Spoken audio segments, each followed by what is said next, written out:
And there's an attitude of let's move forward, which is a very human attitude. It's very understandable, but it's also often not reckoning with the past. And the past doesn't go away in Brazil or anywhere else.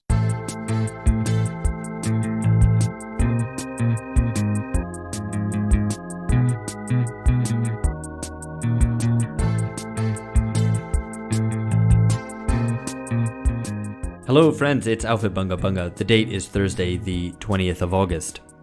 My name is Alex Hochuli, I'm in São Paulo, Brazil. This podcast is also Philip Cunliffe and George Hoare, who are in the UK. Hi guys. Hey. Yo. And this episode is produced by myself. And for that reason, I'm going to be introducing the topic. This week we're talking about modernism and postmodernism, about national cultures and cultural diffusion across borders, and about global wokeness. To do that, we're exceptionally happy to have this year's Pulitzer Prize winner, Benjamin Moser, joining us, who's going to join us on the line in just a second. Benjamin won the prize for his biography of Susan Sontag, Her Life and Work, which came out at the end of last year. He's also written a biography of the Brazilian author Clarice Lispector. For me, though, how I came to know Benjamin's work was through a book he wrote that actually only came out in Brazil, but really would merit translation into English. It's a book called Autoimperialismo, a book of 3 short essays about Brazil's imperialist attitude towards itself. So that's where we're going to start today. We're going to start with Brazil and Brazilian modernism and Autoimperialismo, self-imperialism.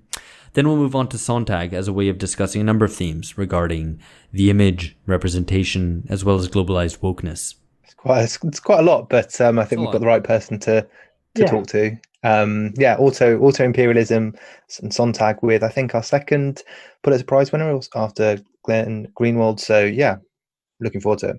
These things are transitive as well, right? You know, if you have enough, if you talk to enough Pulitzer Prize winners, it kind of you end up absorbing them yourselves. I can't imagine. Sorry to disappoint you, Alex. I can't imagine ABB ever winning a Pulitzer Prize. Sad news, fake news, actually. I'm excited to talk to Benjamin too, particularly about, I'm very curious to hear, I don't know much about his views on Brazil, so I'm very curious to hear about them.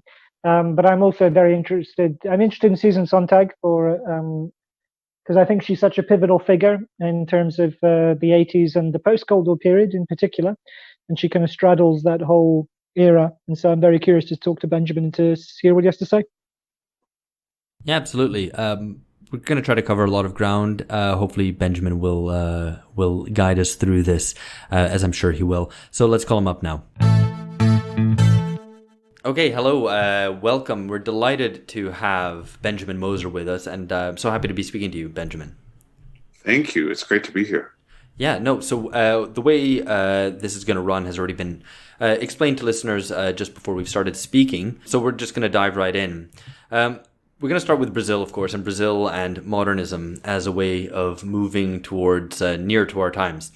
So to start off with, you note in your excellent Autoimperialismo, which sadly doesn't exist in English, self-imperialism, I guess, would be the translation, that you know that Brazil is Latin American and yet quite different from the rest of Latin America. And indeed, Brazilians don't tend to see themselves in the same light as the rest of Latin America. They don't see themselves as Latin American necessarily. There's definitely a sort of tussle there. And part of the reason is that it's not a former colony. That's now been liberated, you know, as in the case of, you know, Colombia or whatever, anywhere else in the rest of South America, but actually an empire itself, which then became a republic. And so what you have is a sort of this continuation of a sort of imperial attitude, of auto-imperialism. So maybe to start off with, can you maybe explain what you meant by auto-imperialism or self-imperialism? Well, it's an interesting question because it was something that I never understood when I was in Brazil, which was a lot and for many years. And there's a kind of attitude that Brazil has that it is indeed a Latin American country in certain received areas. I would say their attitude toward the United States is very defensive in a way that you would hear in a place like Nicaragua, except that Brazil is half of South America. It's a huge country. It hasn't ever really been militarily threatened since the mid-19th century. And even then, I'm referring to the Paraguayan War.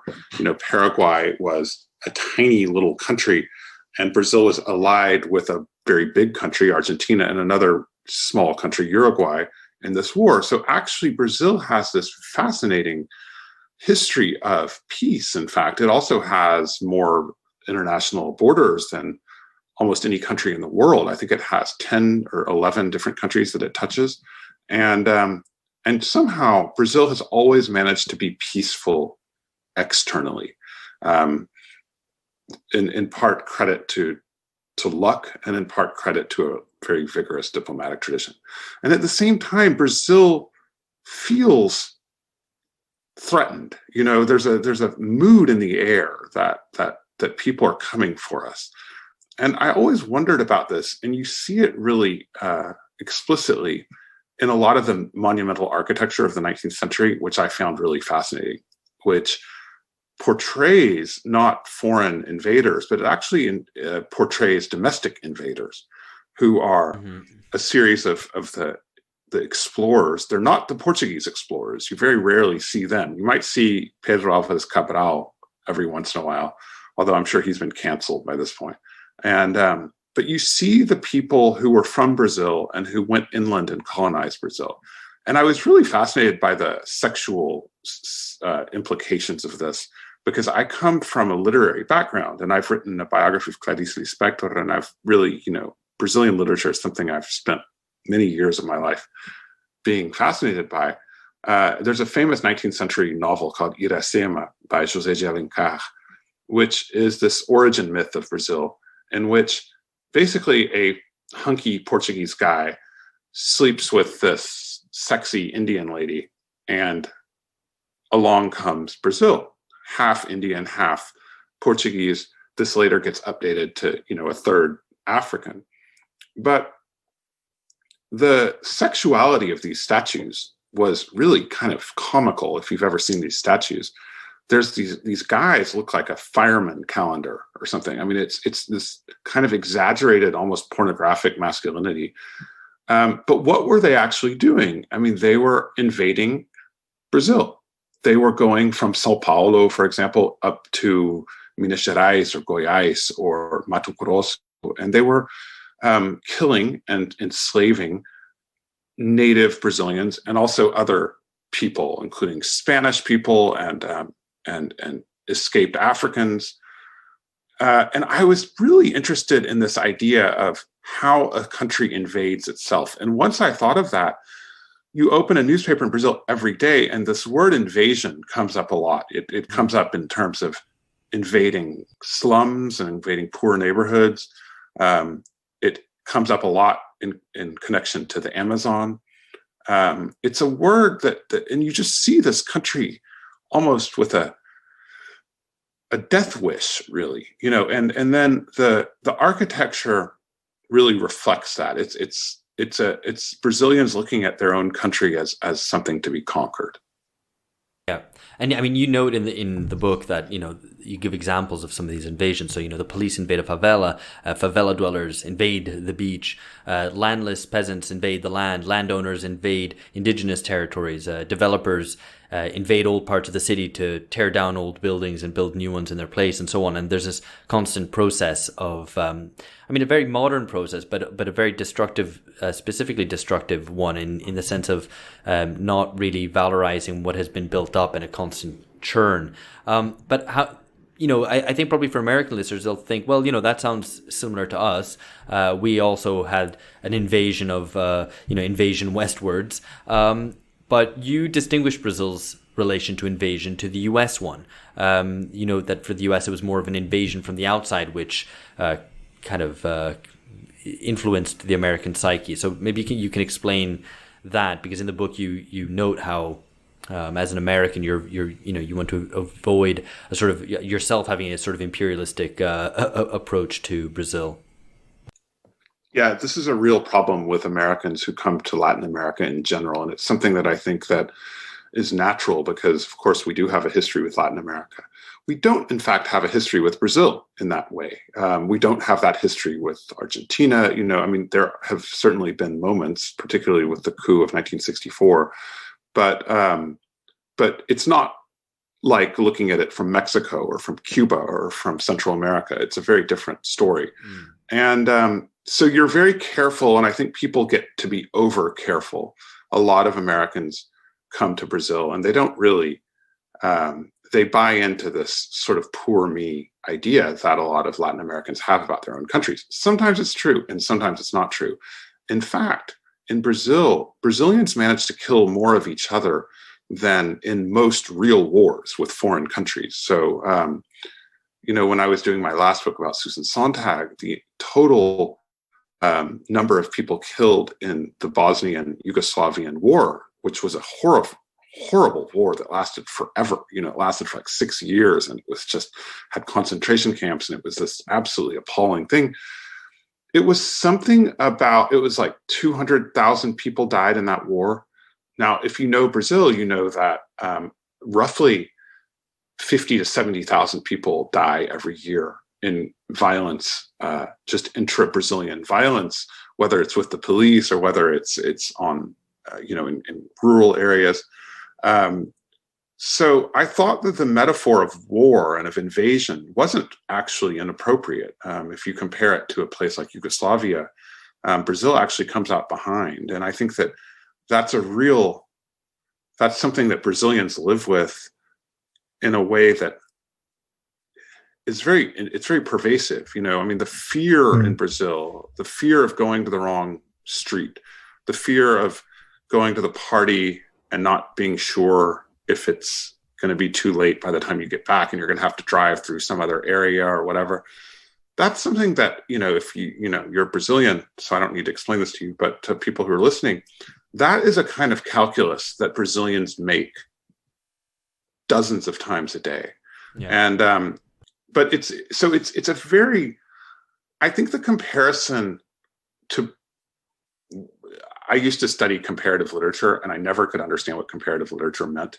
I still don't really know what it means. It means you read a book in Portuguese, and you read a book in German, and you compare, some theme. I mean, it's a very weird thing. If anybody wants to explain to me what it really is, I would appreciate it.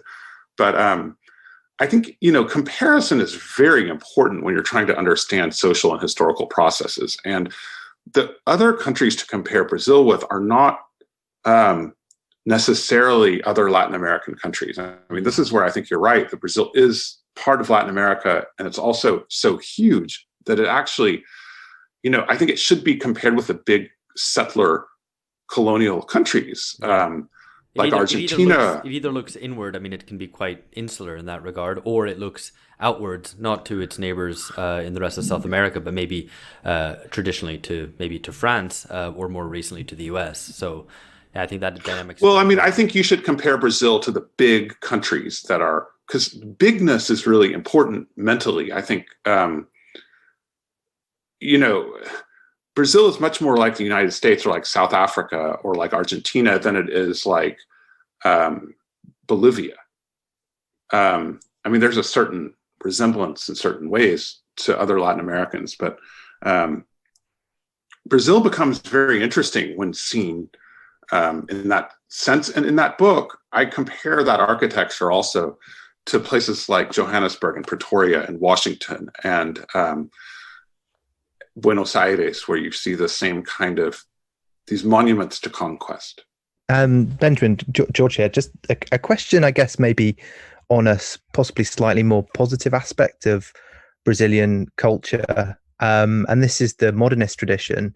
So Brazil has a great modernist tradition, and we saw some of it when we visited earlier this year. But you touched on architecture a bit there. You're critical of the construction of Brasilia. Could you tell us why a little bit? Because for anybody who's visited or even just seen photos, it looks really impressive, enchanting, a kind of an attempt to stake out a new future. And so, shouldn't we be supportive of it for that reason?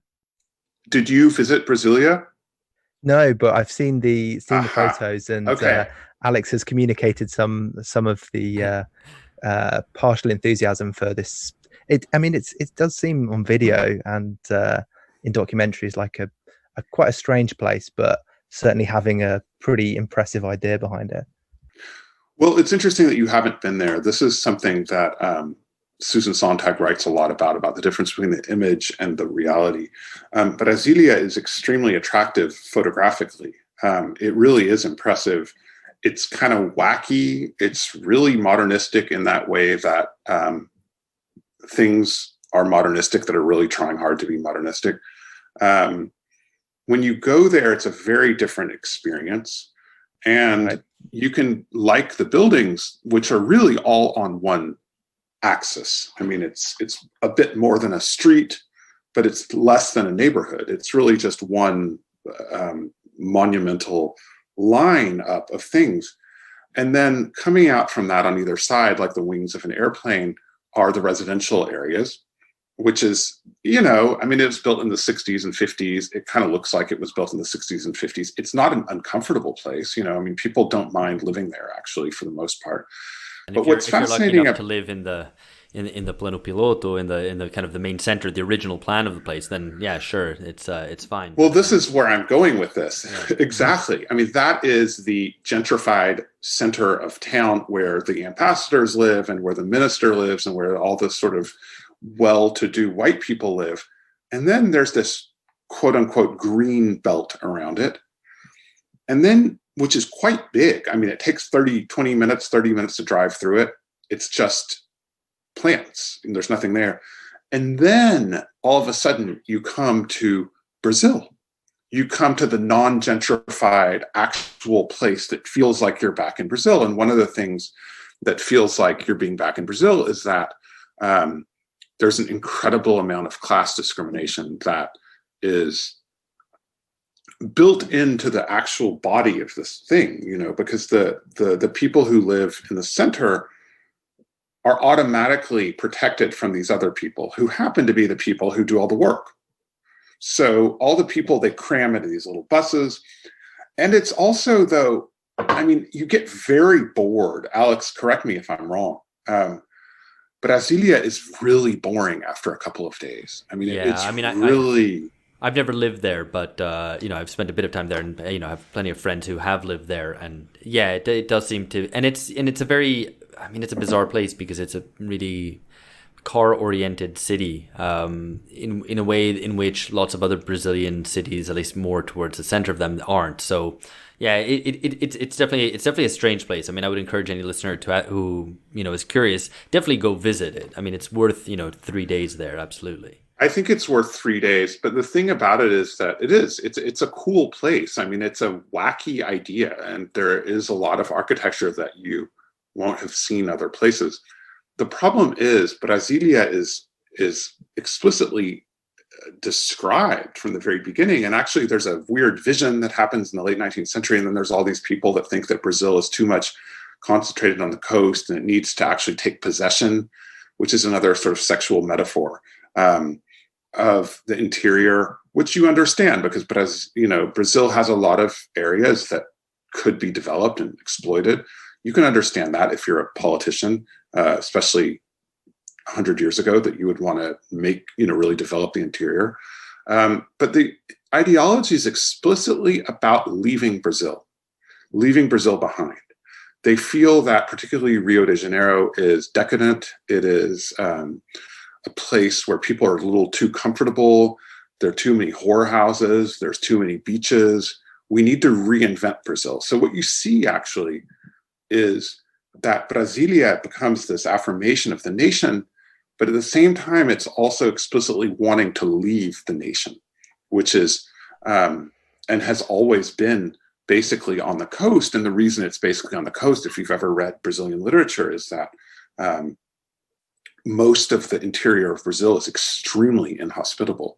It's either too hot or it doesn't rain enough, or there's all these reasons that are natural geographical reasons why Brazilians have mainly lived near the water.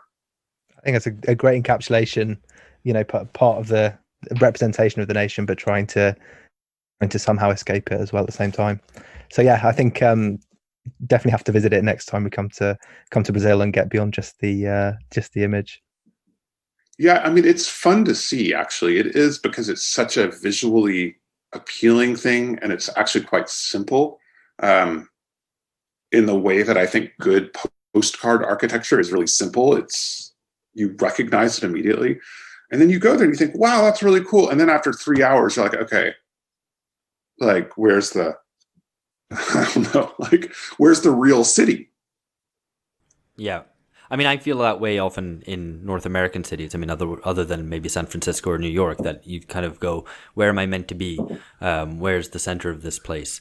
And that can be kind of off-putting. But I mean, to move on from Brasilia specifically, I mean, this, you've already detailed the kind of the pattern of Brazilian development, which is really kind of cut and run. You build something up, it falls into decadence because there's a lack of investment, a lack of kind of respect for the public sphere.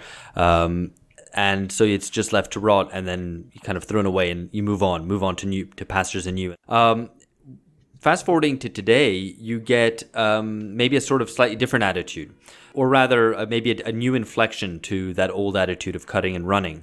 So you discuss in the book the Museu do Amanhã, which was built in Rio, the Museum of Tomorrow, which was designed by Santiago Calatrava. And, people at the time said it looked like a UFO, and indeed it looks like it could have landed from outer space into any place in the world. It has this element of just not really fitting its surroundings. I mean, you can imagine many other, very contemporary modern art museums which have been put into place, which feature sort of iconic architecture, which again doesn't really dialogue with the place that it's in. Commenting on that museum, you write that it speaks of a kind of a contemporary Brazilian dream of being Miami or Dubai. What do you see as problematic in that attitude? It's just part of Brazil always wanting to be something else, wanting to be someone else? Yeah, I think this is one of the things that's very important to understand that you get out of the literature and out of the experience of living in Brazil is the deep shame that Brazilians feel about their own country, which exists alongside a very ferocious nationalism. So often, what looks like nationalism actually is defensive.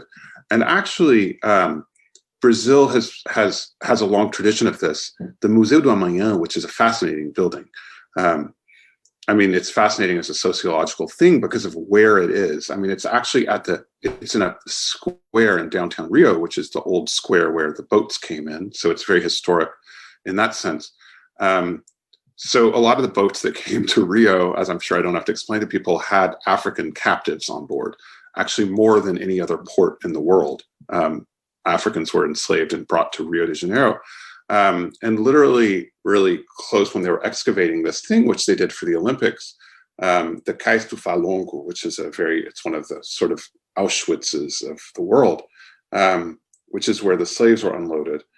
They discovered that it's basically made out of human bones, that whole area, because these people came off and they either died right on the spot or they were already dead, and they just threw them over into the gutter, basically.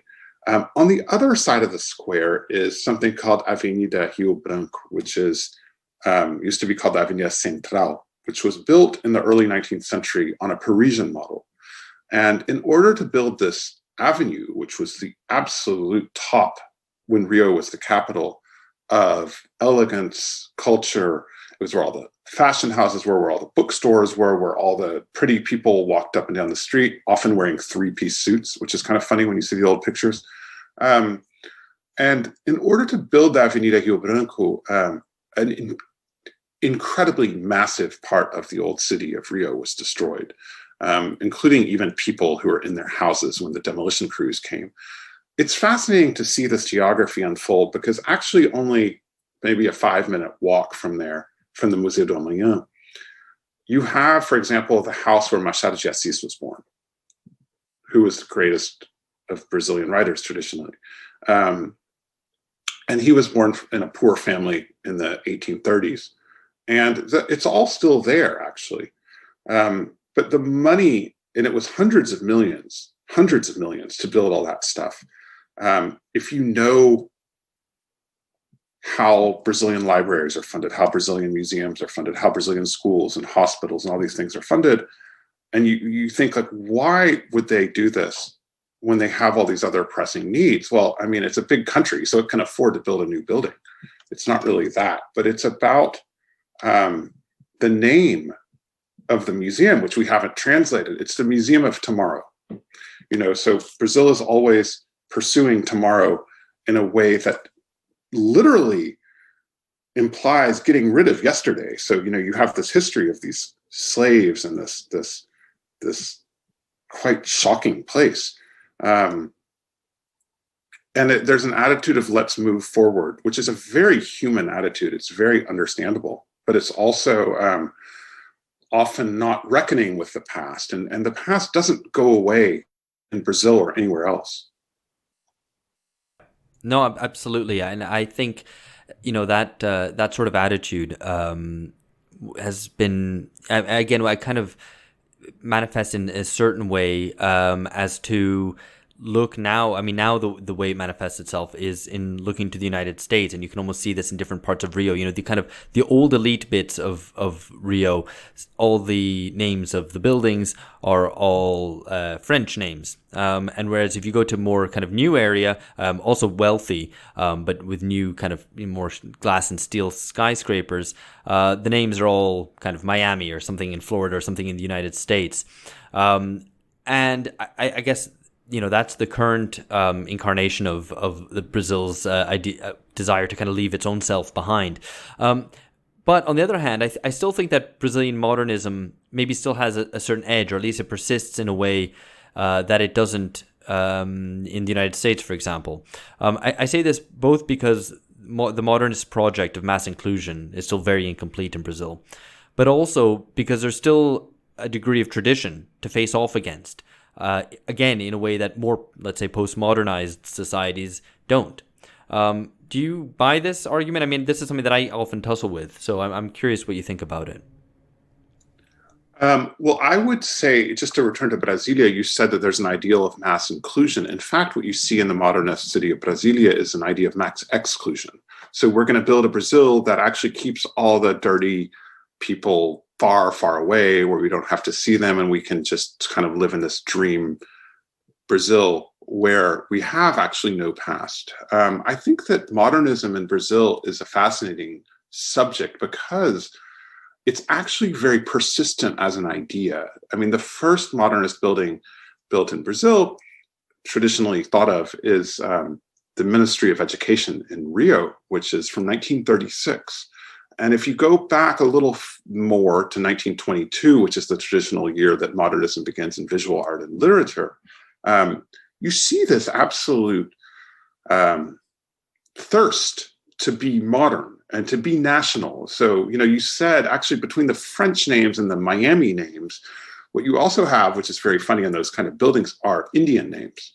So you have these very posh buildings in areas like Botafogo and Flamengo, or the beginning of Copacabana, where it's those beautiful old buildings from the 20s and 30s are. And they have names taken out of the vocabulary of 19th century indigenous nationalism. So I think that when you look at modernism, what the main characteristic I see in Brazil is that it's a very persistent trope. This is 1922 is almost 100 years ago. And I think that Brazil is still reckoning with that and still trying to balance its traditions with its vision of itself. I think it's really time to, intellectually, I've written a lot about this and I'm writing about it now. In my own generation of Americans, I think that there has not been an intellectual answer to, since the 60s. We're still fighting these fights that, like about Black Lives Matter and stuff. I mean, everybody basically agreed that Black Lives Matter in the 50s and 60s. We're feeling like our country is being flushed down the toilet, which in fact it is. But we're actually still using a vocabulary that is borrowed from our parents' generation. And I find that really interesting. And in the Brazilian case, I think that it's fine to look at these modernist buildings and this architecture. And these architects, particularly, I write about Oscar Niemeyer in that book. But Oscar Niemeyer was a quite dark figure if you read his writing and you read the interviews with him. The problem is that a lot of sacred cows, they don't really get subjected to the same kind of rigorous criticism for, what does this mean? Did modernism actually create an inclusive society, or did it actually exacerbate the problems by not engaging with a society that was already there? Yeah. I think that anyone who knows Brazil knows that the fun part of Brazil, the warm part of Brazil, the really beautiful part of Brazil, it's very rarely found in the upper reaches. That's not 100% true, but it's Brazil has an incredible popular culture that very few countries can boast.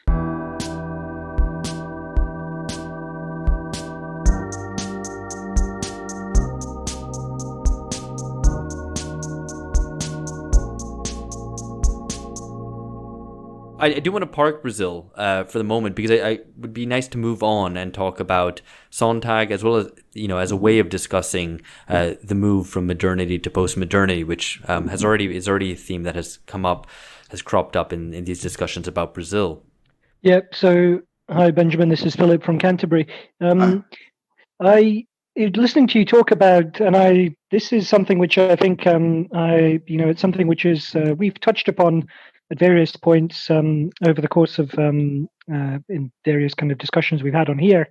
But I think it's spot on when you say that we're still kind of grappling with a discourse inherited from an earlier generation as a way of understanding our collective problems of our social and political life.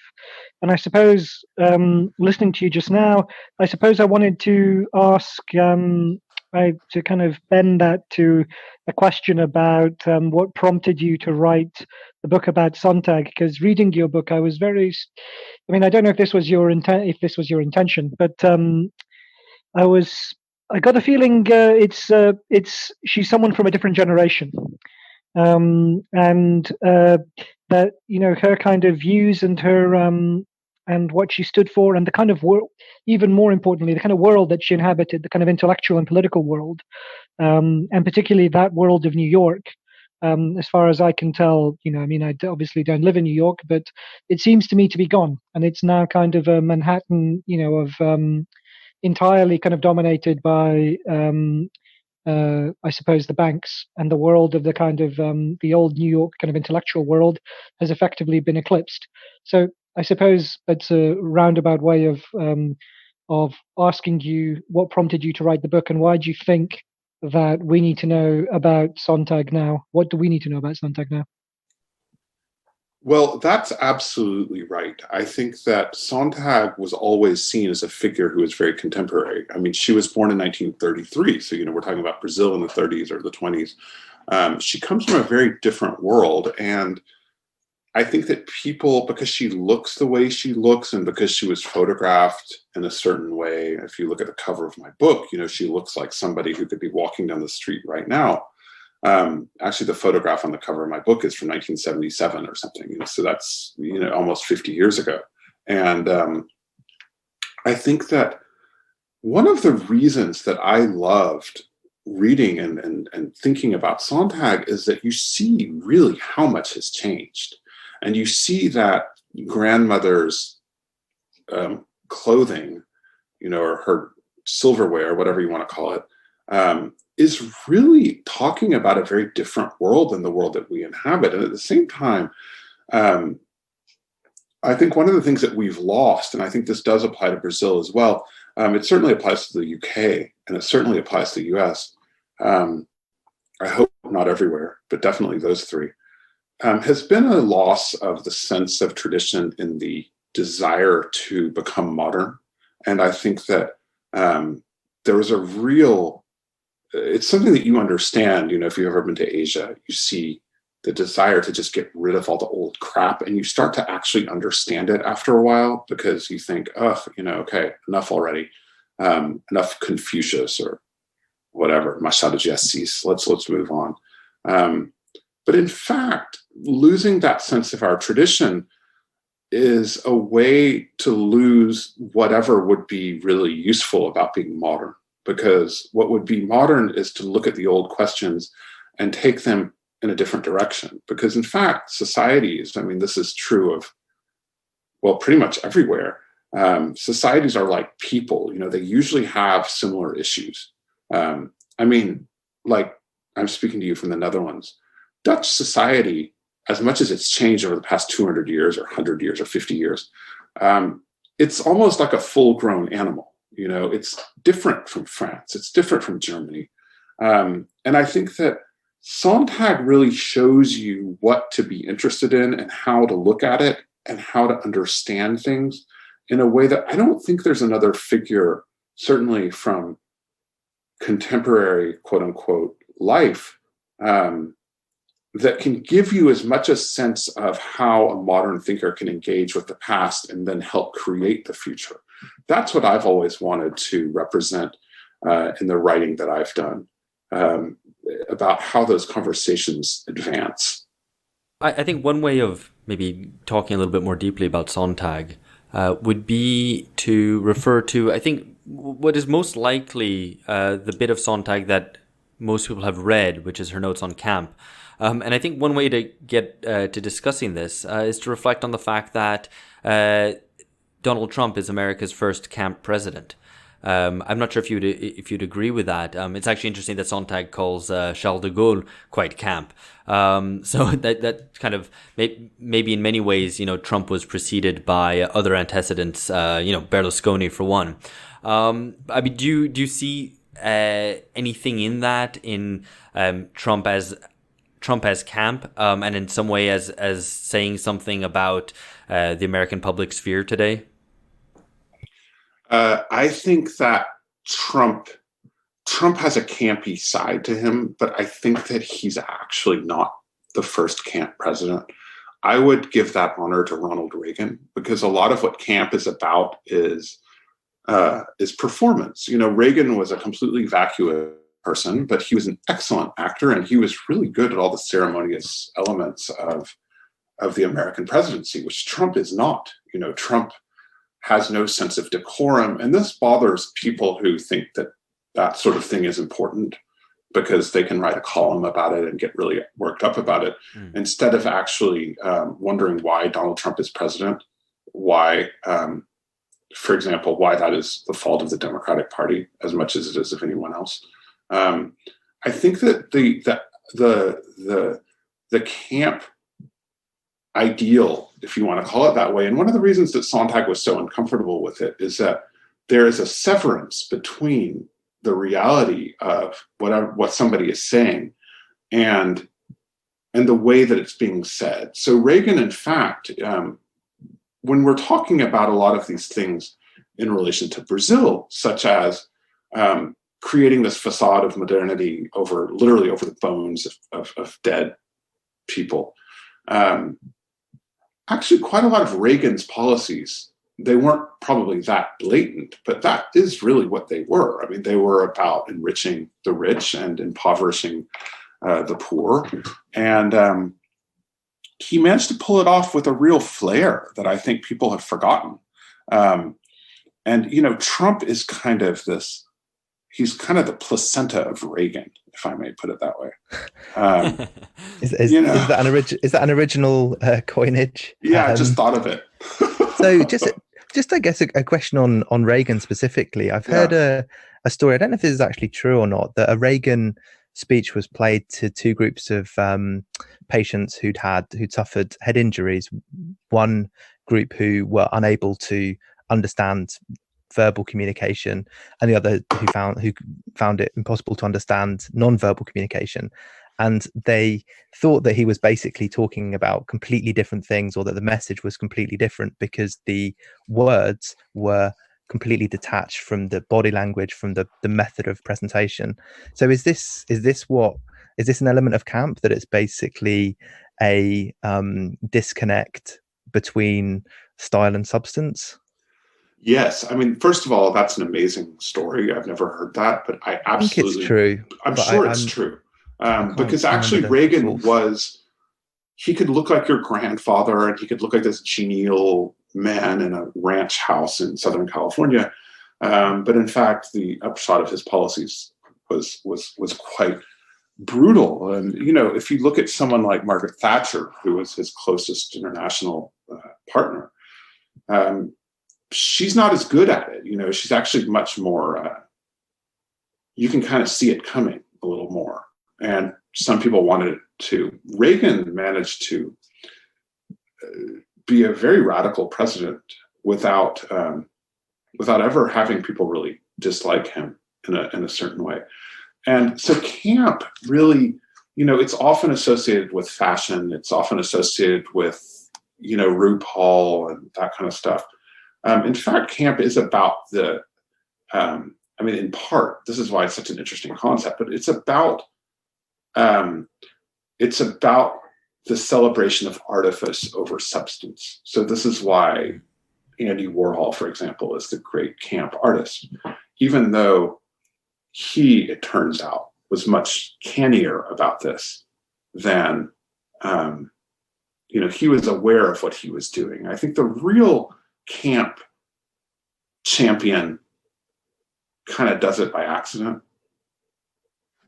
Yeah, that's Trump to me. Trump actually really thinks he's a great leader,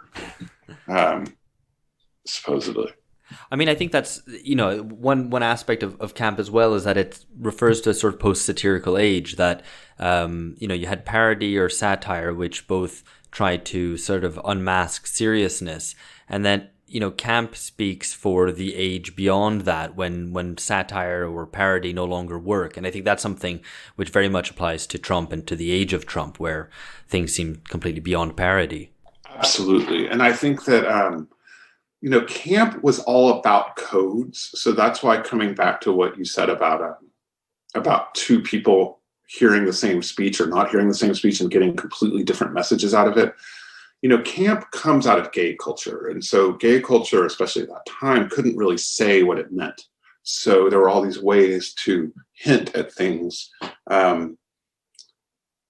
without actually saying them. And so it becomes something that is fun and hilarious to manipulate if you're doing it on purpose, but it can also be what, as far back as Plato, people were, political theorists and theorists of language were concerned about, which was that the meaning becomes severed from language.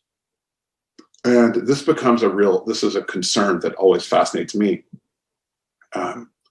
Certainly, like the mystic thinkers, like Clarice Lispector is a great example of that, actually. They thought of their task in a certain way as bringing meaning and symbol and object back together. You see that when you separate those, as Trump does, which is just line, for example.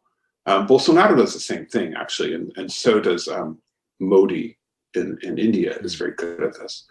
At just with a perfectly straight face, just lying and doing it so blatantly that you can't even really, there's no point in, if you say that green is red,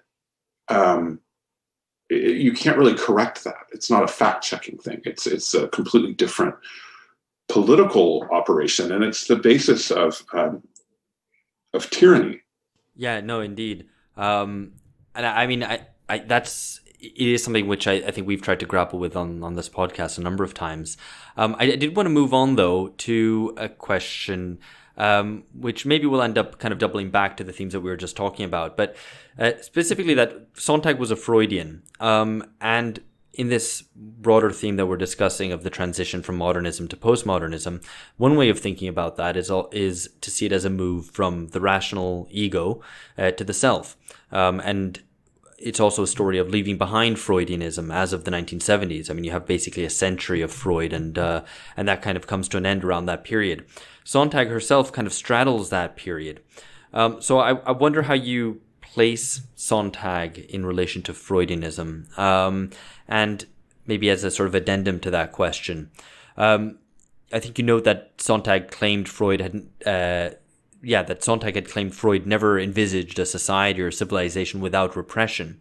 But I guess one of the features of our contemporary world is that, supposedly everything is permitted. This is the world after sexual liberation. So how would we use Sontag maybe to navigate these times? Well, I mean, this is the idea, right? Is that anything now is permitted. People envision that basically as nobody cares if you're gay. You can fuck whoever you want and nobody's going to really make a big deal about it. That's good. That's fine. But that's really not what Freud is talking about. I mean, Freud is talking about repression as a necessary operation in order to allow people to walk down the street and get out of bed in the morning. Because, we all know we can't do everything we want. You can't, in fact, fuck everybody you want. You can't, in fact, break laws without consequence. You can't say everything that you might want to say. You have to check yourself. You're constantly doing that. And actually, people do it so automatically, they don't even think of it as repression. They just think of it as politeness, or they think of it as like wearing pants in public, or they think of it as all these other things that you do without thinking you're doing them. Sontag and Freud, I mean, this is such a rich subject for me. First of all, I believe, as Sontag believed, that she wrote the book Freud, The Mind of the Moralist, that was published under her husband's name, and that she sort of handed over to him as kind of ransom when she was trying to get divorced from this very nutty individual in the late 1950s. But actually, that book is so rich because she talks about the moral values of Freud. So, yeah, you can't say everything you want to say. We all know that. But then what should you say? You have to act and behave and live in a certain moral universe. And what should that universe be? And there's quite a lot of that in Freud. One of the real tragedies, I think, we're talking about our relation to tradition. The Freudian tradition was lost, really, I think, starting in the 70s. I think people thought that war had been won. Everybody thought that women should be equal to men, and that gay people should be equal and have rights. And everybody kind of just decided they didn't care about it. What replaced that kind of cosmology was consumerism. So really, as long as you can afford to be there, nobody really cares if you're gay, if you're at the bar, And Sontag's essay of 1966, which is, along with Notes on Kant, probably her most famous single essay, is called Against Interpretation. And I say in my book that actually Against Interpretation could be read as against Freud, because what happens, and I'm always constantly boring people, telling them they should read Freud A and Marx B, because actually people have very stereotypical ideas about what these thinkers are, but it's much, much broader than that. If you grew up in that world at all of thinking, it is completely mind-boggling. I mean, I'm looking at a can of Pepsi right now. Now, if I'm a Marxist, I can read this can of Pepsi from here to eternity. I can tell you that like child labor was exploited in Sri Lanka to make the dye that put the red circle on it, and that like, I mean, you can go on and on about the systems of production and the systems of capital and transportation and logistics that made this can of Pepsi land on my desk. Freud is the same thing. I mean, you can really go deep into thinking that everything is something else. It's exhausting. I mean, people go crazy. You've talked to these people. I think we all went to college and experienced these people. It's completely maddening. On the other hand, this kind of do your own thing postmodernism, where you don't really need to look at the causes or consider the motives of things, gets really tiresome too, because I think it's really important for us. This is, I think, what connects maybe Sontag with Brazilian architecture, which I hadn't really thought of before, but it's true, is the willingness to engage with tradition, the willingness to take the world as it is and then try to understand it before you try to improve it. I think that the hope that you can improve something comes from the hope that you can understand why things are the way they are. I think that's probably a good challenge today, maybe particularly in the context of what you might call a kind of postmodern retreat from understanding, or maybe just a general preference, you could say cultural preference for image over analysis. But yeah, I mean, maybe just to dig into this point a little bit. I think everybody, whether you studied some of this theory that you maybe alluded to in college or not, has some sort of sense that there's definitely been, particularly recently, a massive ramping up of the importance of images in general in society. And of course, one of the things that Sontag was interested in was how we regard the suffering of others and what the effect of images of other people suffering is. I guess the question is, what's your take on this? Because I think the high point of humanitarian intervention, and particularly maybe in the charity sector, you had images of people suffering, give money, save the kids in Africa, that sort of thing. It seems like that high watermark that high point has passed. Maybe quite a lot to chew on there, but have we basically seen too many images so that we're now completely jaded and they don't have that much effect on us? Well, this was Sontag's big fear. So in 1975, she publishes one of her great books. For me, maybe her greatest book. 1977. It's called On Photography, and it's about, she's extremely skeptical of photography. She actually really doesn't like photography. You feel that. And the reason she doesn't like it is that she says that seeing too many images is going to anesthetize people. If you've seen too many kids in Africa with big bellies and flies all around them, you can only take so much of that. And so by spreading these images around, you're going to make people just tune out and flip the channel. And that's kind of her big fear in the 70s.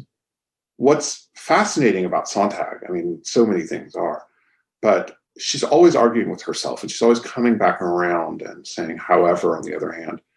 And by the 90s, she gets involved via a very circuitous route. She ends up going to Sarajevo, which is the war that I alluded to at the beginning, the war that killed so many people, racial violence of a kind that Europe thought it had seen the last of in 1945. And what she does, her girlfriend at the time is Annie Leibovitz, who is probably the most famous, most glamorous celebrity photographer in the world. And what she does is she brings Annie to Sarajevo, and she shows her the suffering children and the suffering horrors of the hospital in Sarajevo and the just absolute shockingness. I'm actually going to Sarajevo soon, so I'm quite excited to bring this book there. But once she shows that you can put that in Vanity Fair. So actually, you have these historic numbers. What's the word? Issues of Vanity Fair in which you have these starving children in Sarajevo next to Brad Pitt and Barbara Streisand.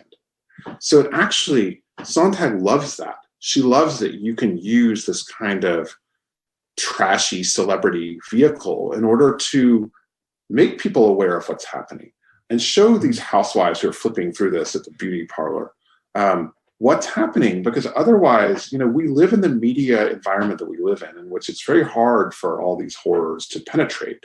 This week it's Belarus. Next week, Trump's going to tweet something and everybody's going to forget about Belarus. That's just how it is. So in fact, Sontag's fascinated by publicity precisely for this reason. I mean, first of all, she grows up in Hollywood, which is something people don't really know about her, but I think it's amazing and it explains a lot. She's very conscious of how images can make and break people. And I think that a lot of her life can be looked at through that lens, literally through the lens. And images have, she dies in 2004, so the internet exists, but it hasn't really taken over the whole universe yet. And I actually, one of the things I really enjoyed about writing this book, besides traveling and meeting all these people and getting to engage with this incredibly stimulating thinker, I realized that I was reading all this photography theory, but I'd never actually taken a picture. And So this friend of mine said, you should get on Instagram and you should try to make one good picture a day. Mm. And I thought, oh, okay, sure, why not? And this was when Instagram was kind of new. I don't even think I'd heard of it until he mentioned it. And so I started driving myself absolutely bonkers, trying to make one good picture per day. And I realized just how hard it is. And Sontag talks a lot about the frame, like what do you leave in the picture? What do you cut out of the picture? Yeah. And all those issues when you're like taking your phone out and like moving it around and like looking and trying to decide if you leave the bicycle in there or not, it becomes really real in a way that I think I love doing that because I hadn't had that experience before. I think it reminds me a bit of what Ruskin said, that you should learn to draw, not in order to be able to draw, but in order to be able to see, because you only really see something if you have to make decisions about the way you represent it or what you have in and out of the frame.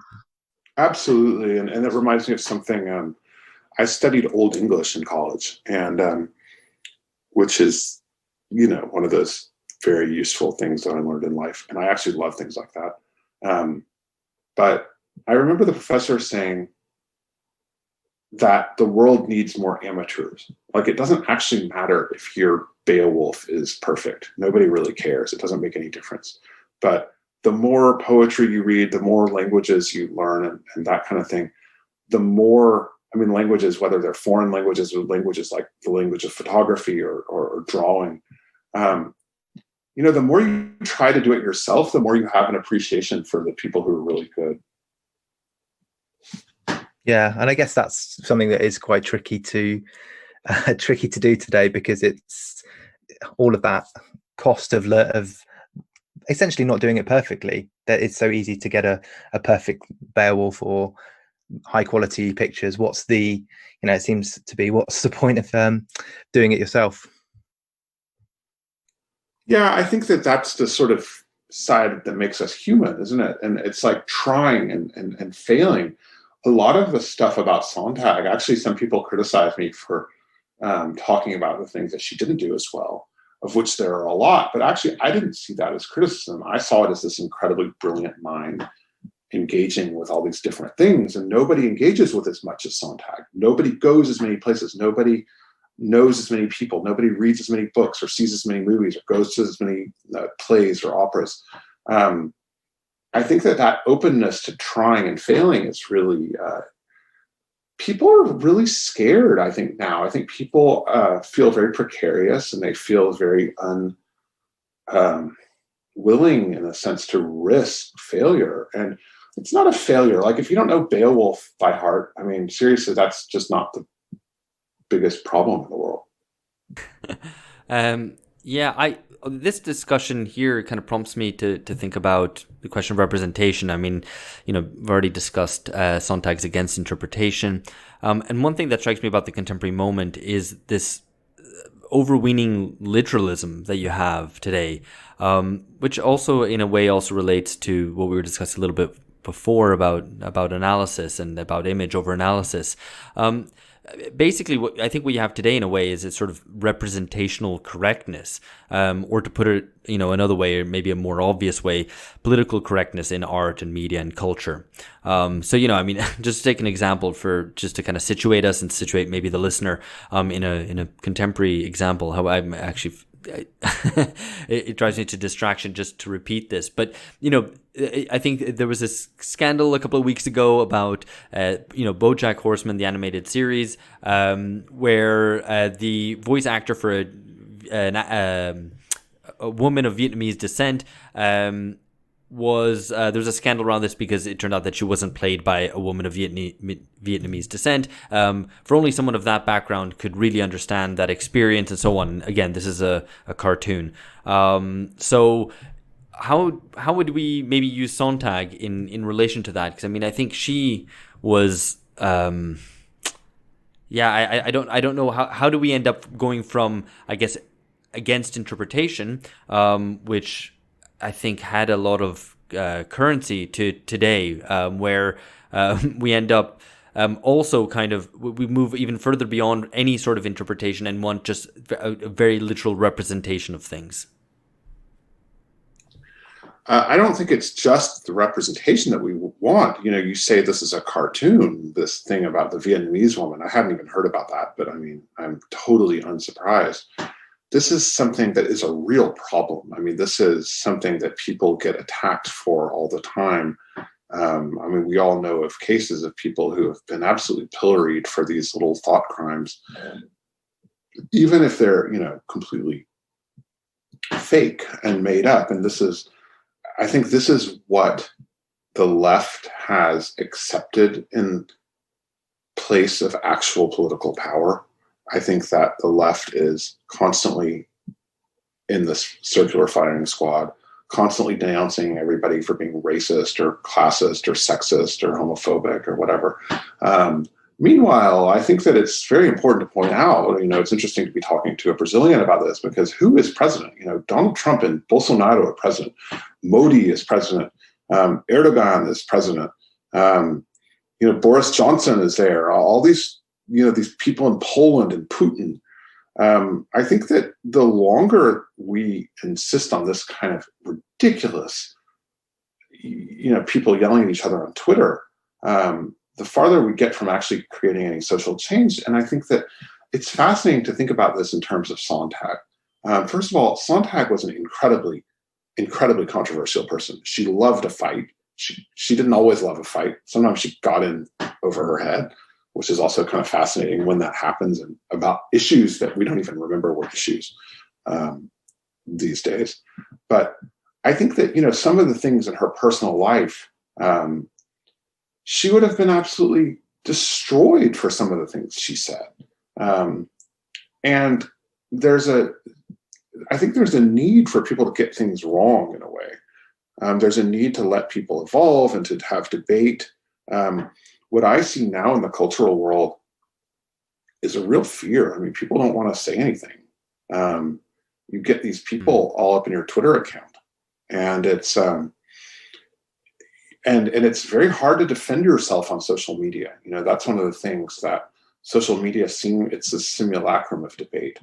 But I think that a lot of the stuff that Sontag said and did at certain times, I mean, she would have never written another book. Her entire body of work would have just not existed. I'm convinced of it. I mean, it is quite grim. And one thing that we discussed a little while ago on Twitter ourselves, I mean, was the globalization of wokeness, I guess, for lack of a better term, the cultural diffusion of American postmodernity and its codes of of culture, of representation, and so on. And I wonder, in light of that, how do you, and in light of, what I had written about, which we had discussed as well, the globalization of Black Lives Matter protest and the interpretation and analysis of any sorts of questions through imported American frames, which don't really dialogue with a specific national context, national history, national culture. Whether you think it's even possible to speak of kind of national cultures today, or indeed if you think of kind of artistic or cultural representations of national cultures, how possible that is. I mean, and when I say that, I don't obviously mean the representation of a culture as a sort of singular unit. I obviously don't buy any of that sort of ideas, but to express a nation's distinct contradictions. Of course, that doesn't ignore universals, but that a country will have specific inflections, particular inflections of universal tendencies, and will have its own contradictions to tussle with.